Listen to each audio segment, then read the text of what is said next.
Let us see some examples before going to the exercise 1.1. Example 1. Write the solution set of the equation x squared plus x minus 2 equal to 0 in roster form. Solution. In the question, the given equation is x squared plus x minus 2 equal to 0. Clearly, it is a quadratic equation. The solution for quadratic equation in the form ax squared plus bx plus c equal to 0 is x equal to minus b plus or minus root of b squared minus 4ac by 2a. Now, solve the quadratic equation using this formula.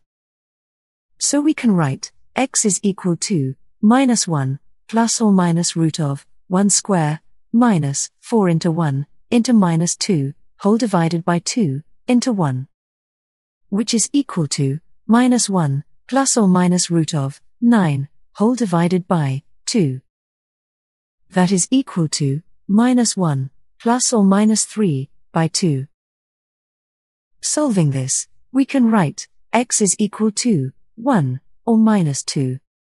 This is the solution for the given quadratic equation.